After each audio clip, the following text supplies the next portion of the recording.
नमस्कार दोस्तों, आप सभी का स्वागत है हमारे YouTube channel expert study point में। तो आज साइंस के काफ़ी ही इम्पोर्टेंट 15 क्वेश्चन लेकर आए हैं, जो कि विगत वर्षों में किसी न किसी एग्ज़ाम में ज़रूर पूछा गया है।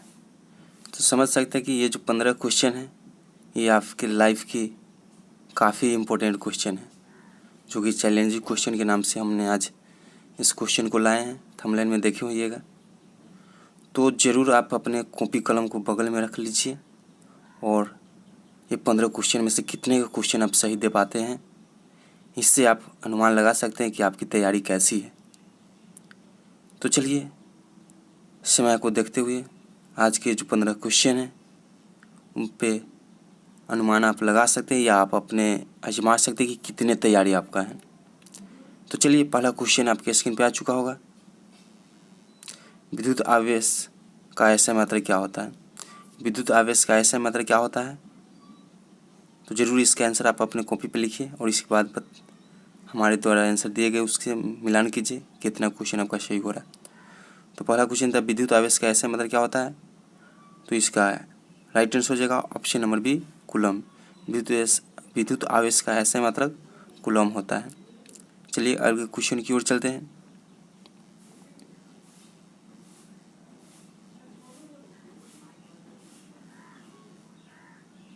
क्वेश्चन नंबर 2, सूर्य को देखने के लिए किस यंत्र का प्रयोग किया जाता है?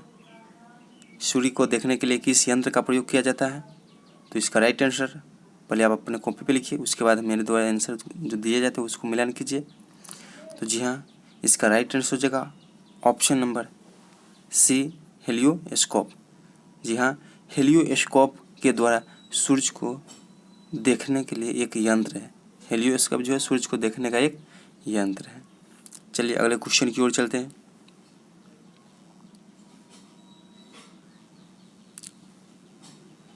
क्वेश्चन नंबर 3, बल के परिभाषा को किसके आधार पर व्याख्या किया जा सकता है?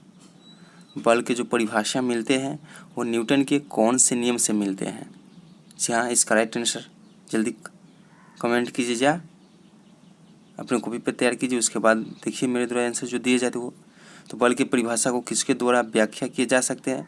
तो इसका राइट आंसर हो जाएगा ऑप्शन नंबर ए, यानी कि न्यूटन की गति का यानी पहला नियम होता है। ऑप्शन नंबर ए नहीं, ऑप्शन नंबर बी हो, यानी न्यूटन की गति का पहला नियम से ही बल का परिभाषा प्राप्त होता है, जबकि बल की जो फार्मूला जो प्राप्त होता है वह न्यूटन के द्वितीय नियम से होता है। चलिए अगले क्वेश्चन की ओर चलते हैं। क्वेश्चन नंबर 4, ठोस के पिघलने के दौरान इसका तापमान क्या होता है? ठोस के पिघलने के दौरान इसका तापमान पे क्या प्रभाव पड़ता है? तो जी हाँ, इसका राइट आंसर हो जाएगा ऑप्शन नंबर सी, यानी परिवर्तित नहीं होता। यानी ठोस के पिघलने पर, यानी ठोस जो है दूसरी अवस्था में भी परिवर्तन होगा ना, तो इसके तापमान पर कोई प्रभाव नहीं पड़ता है। चलिए अगले क्वेश्चन की ओर चलते हैं।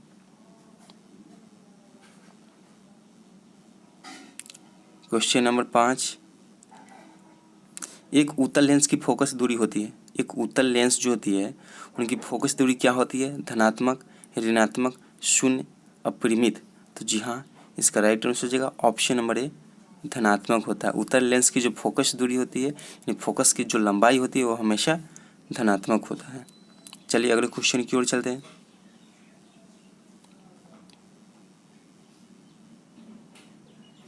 सहसंयोजक बंध दो परमाणुओं के बीच डॉटेड द्वारा बनते हैं।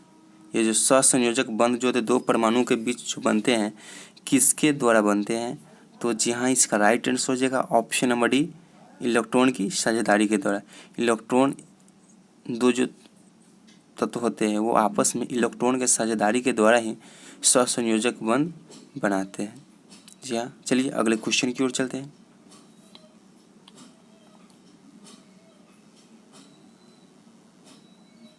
क्वेश्चन नंबर 7, परमाणु संख्या के आधार पर तत्वों को वर्गीकृत किसने किया?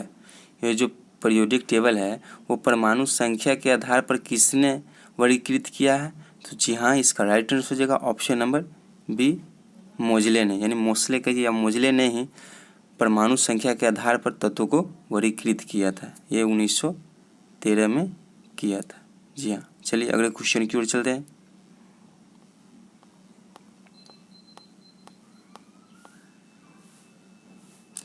क्वेश्चन नंबर 8, कौन सा तत्व समूह 17 से संबंधित नहीं है?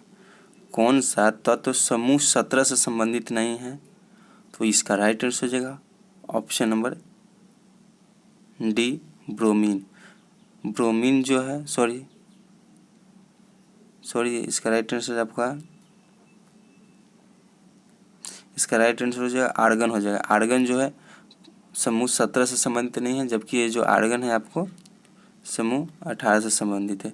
अब बात करते हैं समूह 17 से कौन सा संबंधित है, तो क्लोरीन, यानी समूह 17 की बात करें तो आपको फ्लोरीन हो जाएगा, क्लोरीन हो जाएगा, ब्रोमीन हो जाएगा, आयोडीन हो जाएगा और एटेस्टाइन हो जाएगा। ये जो है वो समूह 17 से संबंधित तत्व है। चलिए अगले क्वेश्चन की ओर चलते हैं।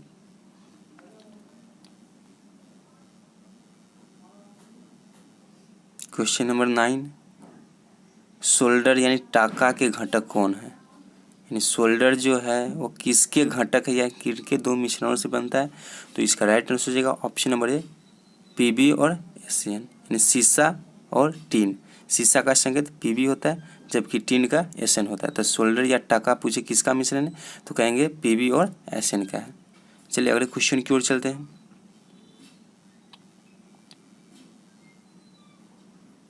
अष्टकों का नियम केवल डॉट तक लागू है। न्यूलैंड ने जो अष्टक नियम दिए थे वो कौन से तत्व तक ही लागू था? तो इसका राइट आंसर हो जाएगा ऑप्शन नंबर सी, कैल्शियम। यानी कैल्शियम जो है इसकी परमाणु संख्या जो 20 है, यानी 20 तक ही अष्टक नियम लागू हुआ था। चलिए अगले क्वेश्चन की ओर चलते हैं।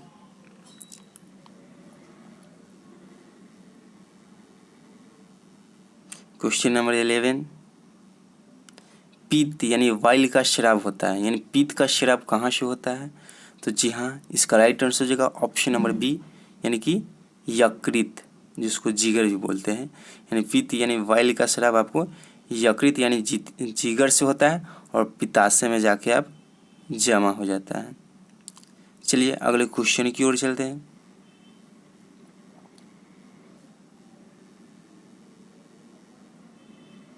मानव शरीर की सबसे मजबूत हड्डी कौन सी है? इसमें जो दिए गए ऑप्शन है उनके अनुसार मानव शरीर की सबसे मजबूत हड्डी कौन सी है?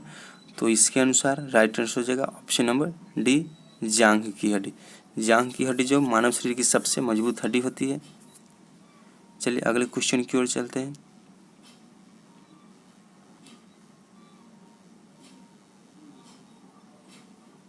क्वेश्चन नंबर 13, डीपीटी के उपयोग से रोकथाम होती है, यानी डीपीटी से कौन से रोग को रोका जाता है या इलाज किया जाता है?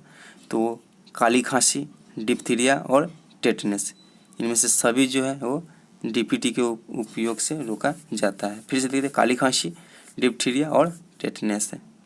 चलिए अगले क्वेश्चन की ओर चलते हैं।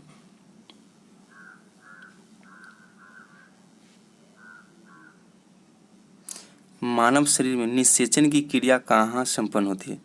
मानव शरीर में निषेचन की जो संभोग होती है वो कहाँ संपन्न होती है?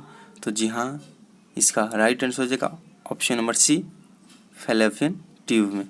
फैलोपियन ट्यूब में ही निषेचन की प्रक्रिया होती है। चलिए आज की ये जो लास्ट क्वेश्चन नंबर 15, हम आलू के पौधे का कौन सा भाग खाते हैं? हम लोग जो आलू खाते हैं तो आलू के पौधे का कौन सा भाग खाते हैं? तो इसका राइट आंसर हो जाएगा ऑप्शन नंबर डी, यानी कि हम आलू का तना वाले भाग को ही खाते हैं। तो ये रहे चैलेंजिंग 15 क्वेश्चन, और इसमें से ज़रूर बताइएगा कि आपने इसका कितना आंसर आप सही कर पाए। इसी तरह के वीडियो पाने के लिए हमारे साथ जुड़े रहे। अगर अभी तक मेरे YouTube चैनल को सब्सक्राइब नहीं किए हैं तो प्लीज़ सब्सक्राइब कर दीजिए, बेल आइकन को दबा दीजिए ताकि जब भी वीडियो डालूँ तो आप तक पहुंच पाए।